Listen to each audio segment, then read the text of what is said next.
같이 기도하고 말씀 읽겠습니다. 하나님 아버지 감사합니다. 주일 새벽 부족한 저희들을 주의 사랑 가운데 이만큼 평안과 건강과 또 작은 믿음과 교회를 주시고 사랑하는 성도들을 주셔서 주 예수 그리스도의 이름으로 함께 모여 하나님께 예배의 단을 쌓고 혹은 가정에서 시간을 구별하여 마음을 같이 하고 예배에 동참케 하시니 감사드립니다.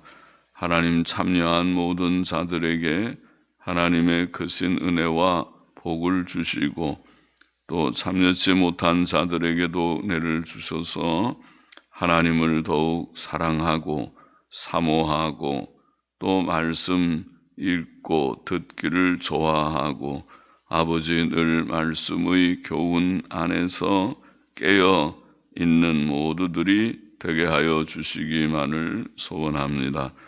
부족한 종에게 말씀을 감히 조금 해석할 힘을 주시고 바르게 해석할 힘을 주시고 또 모두들에게 은혜를 주셔서 하나님의 말씀을 읽을 때에 바르게 잘 이해하고 그 교훈을 마음에 항상 새기게 하여 주시기를 소원합니다.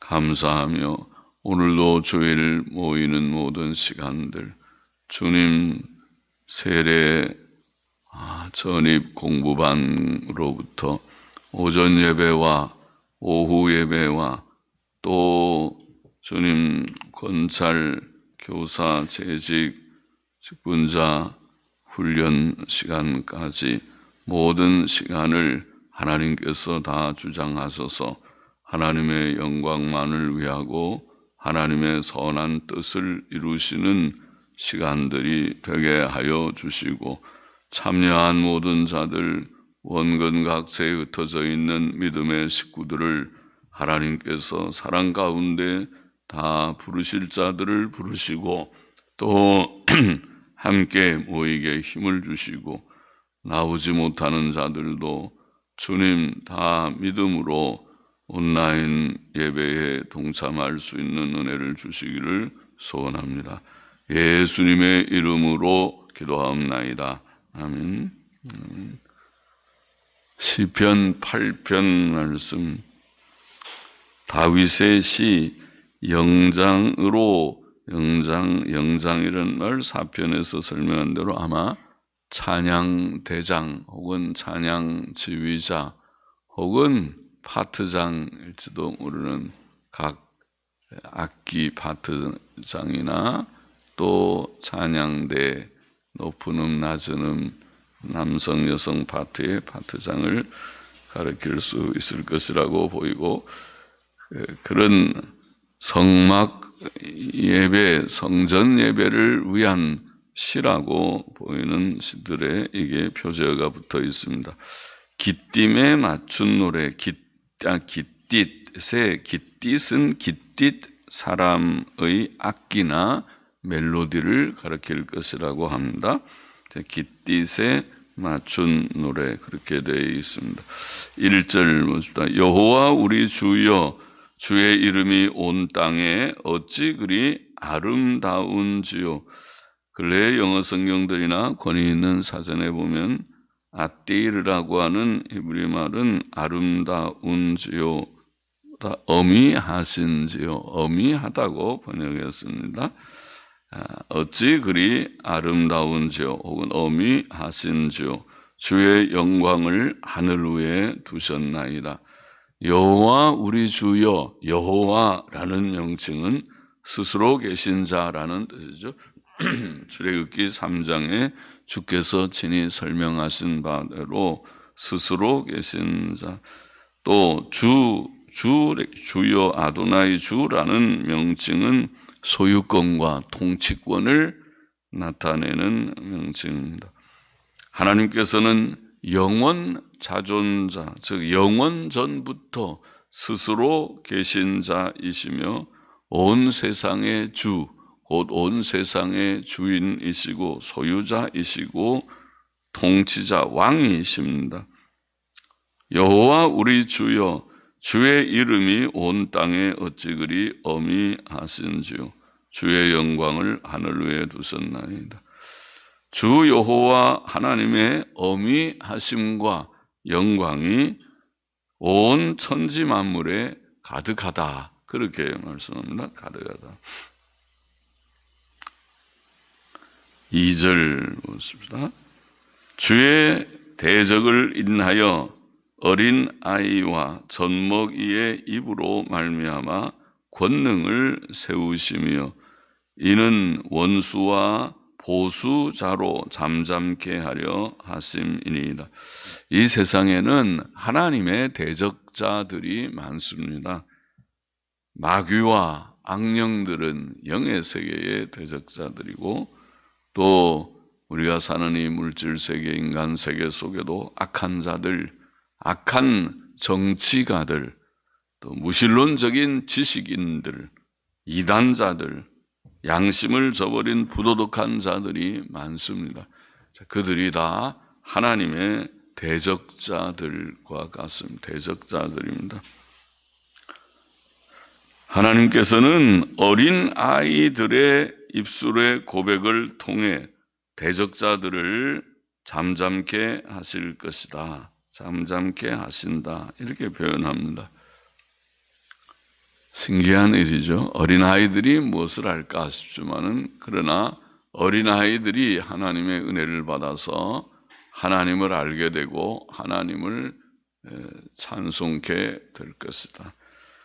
소년 다윗이 골리앗을 이길 때에 그 소년 다윗의 고백은 놀라웠습니다.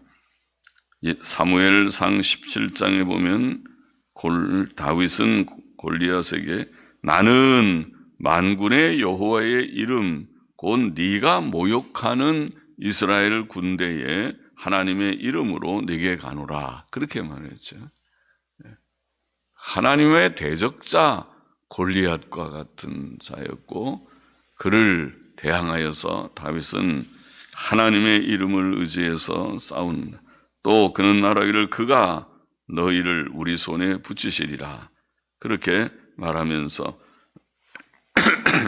물맷돌 몇 개를 가지고 물맷돌 5개 가지고 그 전쟁에 나아가서 물맷돌로 그 블레셋 장수 거구 골리앗을 쳐서 쓰러뜨리게 되었습니다. 선지자 예레미야는 예레미야 31장 34절에 보면은 새 시대가 올 터인데 메시아 시대를 가리켰습니다. 올 터인데 작은 자로부터 큰 자까지 다 하나님을 알게 될 것이다. 어른들만 하나님 아는 것이 아니고 어린아이들이 유초등부 아이들이 심지어 유치부 아이들도 하나님을 알고 하나님을 찬송케 될 것이다. 놀라운 그런 사실을 예언했습니다. 예수께서는 하나님의 진리가 지혜로운 자들에게는 숨겨졌고 마태복음 11장 25절 말씀이죠. 지혜로운 자들에게는 숨겨졌고 어린 아이들에게는 계시되었음을 감사한다고 그렇게 기도하셨죠. 또 주 예수께서 마지막으로 예루살렘에 올라가셨을 때에 마태복음 21장 15절에 보면 거기 호산나 다윗의 자손이여 라고 외치는 아이들이 있었다. 그렇게 기록되어 있습니다. 하나님의 은혜를 받은 자들이었어요.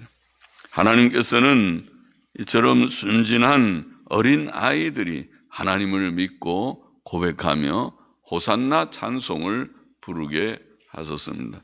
어른들이 좀 부끄럽지요.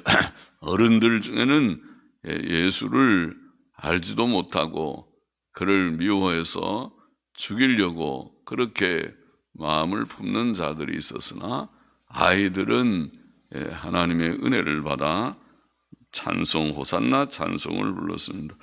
사도 바울은 고린도전서 1장에서 하나님께서 세상의 약한 것들을 택하셔서 강한 것들을 부끄럽게 하신다. 그런 말씀을 하는데 어린아이들 같이 연약한 자들을 하나님께서는 세우셔서 오히려 어른들, 강한 어른들도 부끄러움을 당하게 하신다. 이런 일들은 다 하나님의 권능을 증거하는, 능력을 증거하는 일이라고 하겠습니다. 3절 보십시다. 주의 손가락으로 만드신 주의 하늘과 주의 베풀어 두신 달과 별들을 내가 보오니. 주의 손가락, 하나님께서 손가락이 있습니까? 그것을 우리는 신인 동령적인 표현이다 그렇게 합니다. 하나님과 인간이, 하나님과 사람이 동형인 것처럼, 모양이 같은 것처럼 표현하는 비유적인 표현이다. 그러니까 신인 동형적 혹은 또 신인 동형 동성적 표현, 이런 표현도 합니다. 같은 모양, 같은 성정을 가진 것처럼 하는 표현들이 있죠. 하나님의 후회하심, 이런 표현들. 하나님도 후회하십니까? 그것은 신인 동형적, 동성적 표현이라고, 비유적 표현이라고 말합니다. 그것은 하나님께서 영이시지만 물질적 몸을 가진 존재처럼 묘사한 것입니다. 사람의 손가락이 물건을 만들 수도 있고 집을 지을 수도 있는 기계와 같듯이 하나님의 손가락은 전능의 손가락이십니다. 하나님께서는 뛰어난 발명가이시며 장인이시며 과학자이시며 예술가, 미술가, 조각가이시라고 표현할 수도 있을 것입니다. 온 세상과 만물들은 하나님의 창조의 작품들입니다. 세상을 여행하는 그런 사람들, 세계 여행을 하는 사람들은 참 아름다운 세상이다, 그런 말들을 많이 하죠. 우리는 여행할 시간은 없지만은 간혹 텔레비에서 나오는 것도 있고 또 인터넷에 아름다운 경치 검색을 하면은 아름다운 경관들을 사진으로 찍어서 올려놓은 것들이 들어있죠. 하나님의 아름다우신 그런 역사를 볼 수 있습니다.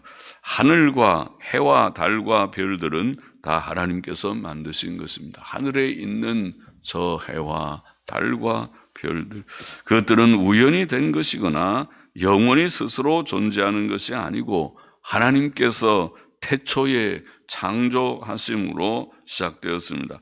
하늘은 광대하고 신비하며 해와 달과 별들은 오묘막측하지요. 오묘막측한, 저것이 어떻게 저런 것들이 하늘에 저렇게 달려있는가. 태양은 계속 가스 폭발을 저렇게 수천 년 동안 하는데도 그렇게 열이 식지 않고 빛이 식지 않고 저렇게 계속 폭발이 일어날 수가 있는가. 신기하다. 우리는 신기한 세상에서 살고 있습니다. 사람들은 약 6천 년의 역사에 겨우 달이나 화성 등의 로켓을 보내어 탐험을 시작한 정도입니다. 하나님의 창조 세계는 심히 크고 웅장합니다. 4절 보십니다. 사람이 무엇이 관대 주께서 저를 생각하시며 인자가 무엇이 관대 주께서 저를 권고하시나이까. 권고한다, 파카드라는 말은 보통은 방문한다, 그런 말인데 좀 그 사랑을 가지고 애정을 가지고 찾아가기도 하고 어떤 데는 심판하는 하나님으로 찾아오기도 하시고, 그래서 다 파카드라는 말이 양쪽 뜻이 다 있습니다. 심판한다는 뜻도 되고 또 돌아보신다, 이런 뜻이 되면 우리는 권고, 돌아보신다, 그런 뜻이죠. 돌아보시나이까. 사람이 무엇이 간데 주께서 저를 돌아보시나이까, 이런 말입니다. 사람이 무엇이 관대, 사람이 무엇이 관대라는 표현은 사람이 광대한 우주와 비교할 때 너무 미미한 존재임을 나타냅니다. 광대한 우주에 비해 지구는 한 작은 공이며 사람은 그 공 위에 보이지 않는 작은 점에 불과합니다. 광대한 우주에 비교하면 사람들은 없는 것과 같습니다. 그러나 하나님께서는 이런 무가치해 보이는 사람들에게 특별한 관심을 가지셨습니다. 그는 사람들을 생각하시며 돌보십니다. 피조 세계를 향한 하나님의 1차적 관심은 단순히 우주나 지구가 아니고 지구 위에 사는 사람들입니다. 그러므로 그는 첫사람 아담과 하와를 자기 형상대로 창조하셨고 그들의 자손인 인류를 다스리시고 복과 벌을 내리시고 구주 예수 그리스도를 통해 구원하십니다. 사람이 도대체 무엇이기에 이렇게 놀랍게도 창조자 하나님의 사랑과 관심의 대상이 되었는가? 창조자 하나님의 관심이 되었는가? 5절 보십시다. 저를 천사보다 조금 못하게 하시고 영화와 종기로 관을 씌우셨나이다. 주의 손으로 만드신 것을 다스리게 하시고 만물을 그 발 아래 두셨으니 곧 모든 우양과 들짐승이며 공중의 새와 바다의 어족과 해로에 다니는 것이니이다. 여호와 우리 주여, 주의 이름이 온 땅에 어찌 아름다우신지요 혹은 어미하신지요. 하나님께서는 사람을 잠시 천사보다 못하게 하셨다, 그렇게 변합니다. 잠시, 천사보다 조금 못하게, 우리는 조금이라고 변하겠어요. 조금 혹은 잠시. 천사보다라는 메 엘로힘이라는 말은 말 그대로는 하나님보다라는 그런 뜻이고, 그렇게 근래에 권위 있는 영어 성경은 번역하기도 했지만은 고대의 번역들, 고대의 헬라어 번역이나 수리아 번역이나 아람어 탈군 번역이나 고대의 번역들은 한결같이 우리말처럼 천사보다 그렇게 번역했고, 옛날 영어 성경도 그 전통을 따라서 천사처럼, 천사보다 이렇게 번역했습니다.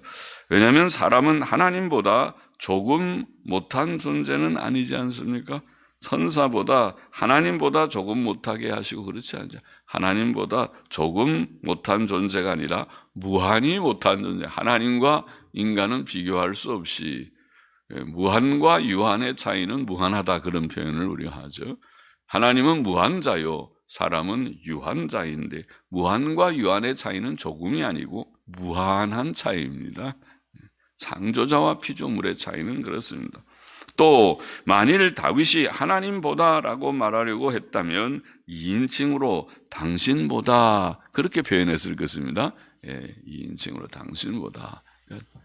하나님 그렇게 3인칭 말을 쓰지 않고 저를 당신보다, 주님보다 조금 못하게 하시고 이렇게 2인칭으로 표현했을 것 같습니다. 또 시편에서 하나님 엘로힘이라는 말은 재판장을 가리키는 말로도 쓰였고, 시편 82편 1절 6절에 나와 있고, 또 천사들로 번역된 다른 구절도 있습니다. 시편 97편 7절 같은 구절에 너희 신들아 여호와께 경배할지어다 하는 신들아라는 말은 천사들을 가리키는 말이라고 그렇게 번역본들은 번역하고 있습니다.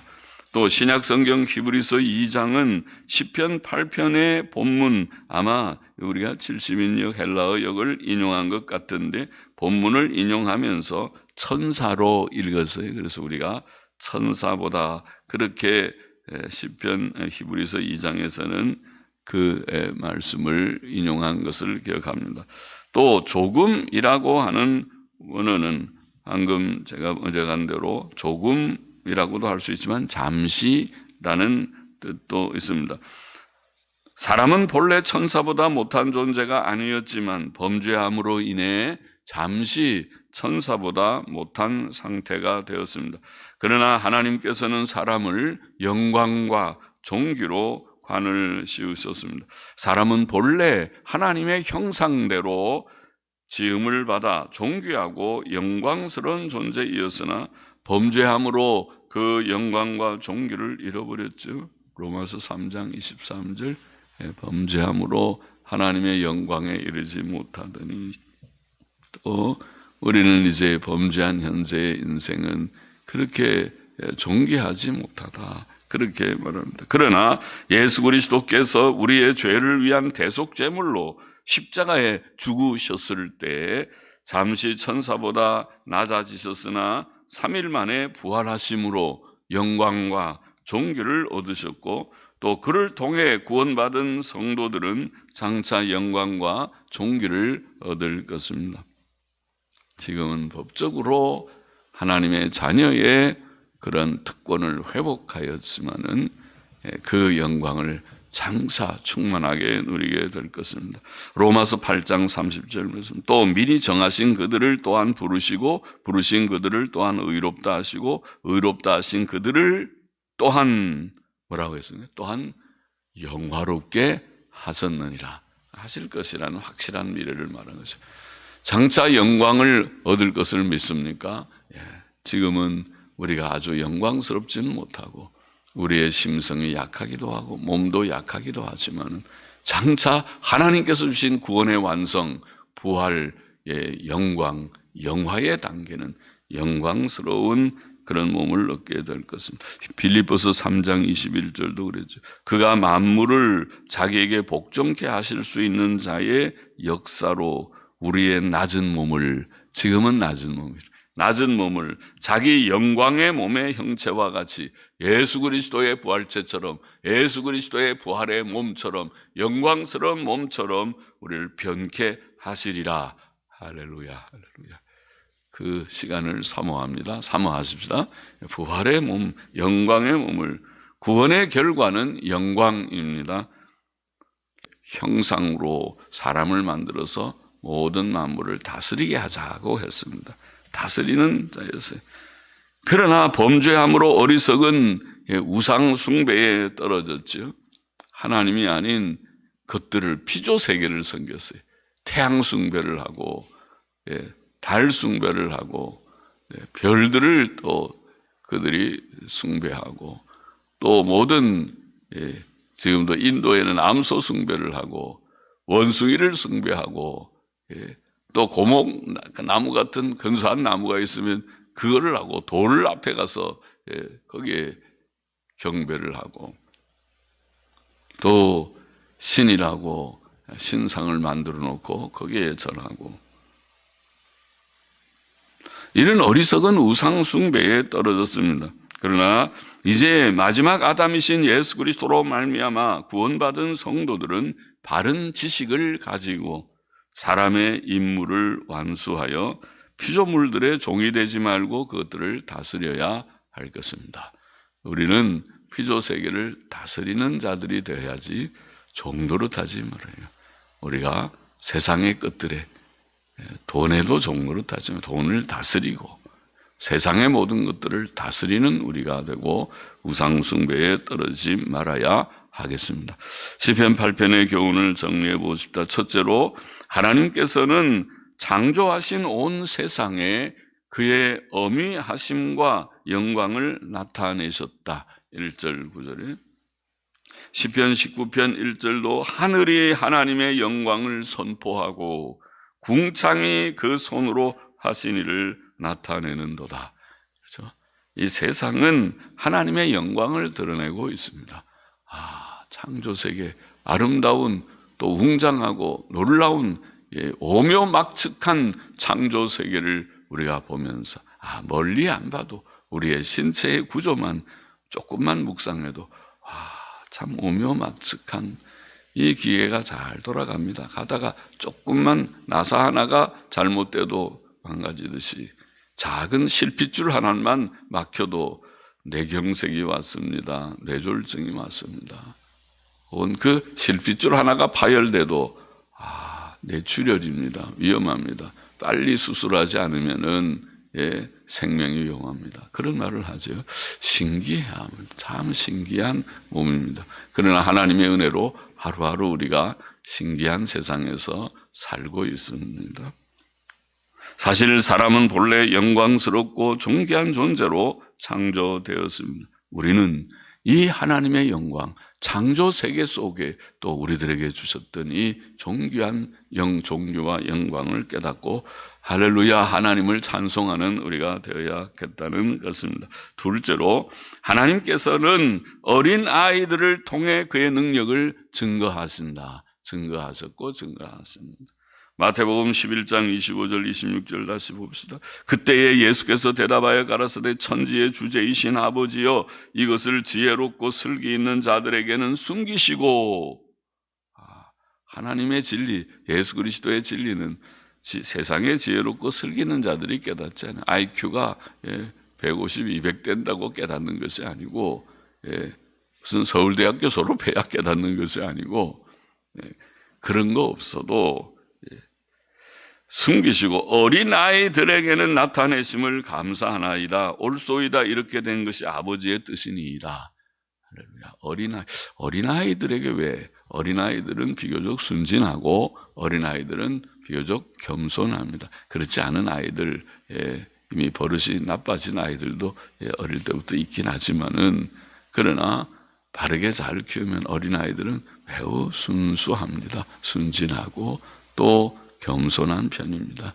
사람이 어른들이 문제지, 어른들은 마음이 조금만 돈이 있어도 높고 공부 좀 해도 마음 높아지고, 없다가 있으면 더 높아지고, 그렇죠. 그러니까 사람들이 문제고 마음은 복잡하고 완고하고, 그러나 어린아이의 심령을 우리가 가져야 된다. 어린아이와 같이 너희가 어린아이가 되지 않으면 천국에 결단코 들어가지 못하리라. 그 말은 좀 복잡하지 말고 순수하게 순진하게 마음을 가지는 것이 필요하고, 또 교만한 마음을 다, 인간이 무엇인데 교만을 꺾고 겸손한 마음 가지는 거예요. 그러면 하나님 바로 섬기게 돼요. 하나님을 섬기는 길은 하나님 앞에는 우리가 어린아이와 같은 심정으로, 어린아이 또 순전한 심정으로, 겸손한 심정으로 교만을 버려야 예수님 믿게 되고 하나님 섬길 수 있습니다. 겸손한 어린아이와 같이 겸손한 자가 되어야 하고, 하나님의 은혜를 받아서 우리도 하나님을 알고 하나님을 섬겨야 할 것이다. 어린아이들을 통해 그의 능력을 증거. 셋째로, 하나님께서는 사람들에게, 여기 보면 사람이 무엇이간데 사람들에게 특별한 은혜와 사랑을 베푸셨습니다. 하나님께서는 우리를 하나님의 형상으로 지음받은 사람으로 나게 하셨고, 영광과 존귀를 주셨고, 만물을 다스리는 직무를 주셨습니다. 그것이 인간의 특권이죠. 우리가 이 세상에 태어날 때 짐승으로 태어나지 않고 사람으로 태어난 것을 감사한 적이 있습니까? 감사하십니까? 이 자체가, 시작부터가 참 감사한 일이죠. 거기다가 구원받아 하나님의 자녀가 되는 자가 되었다고 깨닫게 될 때, 주님 참 감사. 사람이 무엇이간데, 내가 무엇이간데 주께서 나를 이렇게 선대하십니까? 돌아보십니까? 바로 깨닫고 하나님께 영광을 돌리며 또 사람의 의무를 다하는 우리가 되어야 되고, 피조세계의 종로를 하지만은 하나님이 이렇게 존귀하게 하셨는데 썩어질 것, 세상의 것들에 돈이나 육신의 쾌락이나 세상의 헛된 명예나 세상적인 것들, 권세나 그런 것들에 종로로 다지 말고 하나님의 존귀한 성도답게 하나님께 영광을 돌리고 하나님의 뜻을 행하는 저와 우리 모두가 되기를 소망합니다. 하나님의 영광을 찬송하는 우리가 되기를 원합니다. 어린아이의 심정으로 하나님의 은혜를 받아서 하나님을 잘 섬기는 우리가 되기를 원합니다. 하나님의 특별한 은혜와 사랑을 받은 백성인 줄을 알고 하나님께 합당한 영광을 돌리고 하나님의 명령 행하고 또 인간의 의무를 다 감당하는 저와 우리 모두가 되십시다. 기도하십시다. 하나님 아버지, 하나님이 창조하신 이 세계에 하나님의 이름이 얼마나 어미하시고 하나님의 영광이 얼마나 드높이 드러나 있는 것을 조금이라도 깨닫고 하나님께 합당한 찬송과 영광을 늘 돌리는 할렐루야 찬송을 하는 저희들이 되게 하여 주시옵시고, 어린아이의 심정을 우리에게도 주셔서 하나님의 은혜를 다 깨닫고 주님 교만하고 또 완고한 마음은 다 제거하여 주시고 순진하고 겸손한 마음을 가득히 주셔서 하나님의 은혜를 다 받고 하나님의 은혜로 진리를 깨닫고 주께 영광 돌리게 하시고 또 인간으로 태어나게 하시고 구원받게 하신 것을 늘 하나님께 감사하고 주님 합당한 영광을 늘 돌리며 인간답게 살아가는 저와 우리 모두가 되게 하여 주옵소서. 예수 그리스도의 이름으로 감사하며 기도하옵나이다. 아멘. 아멘. 아멘.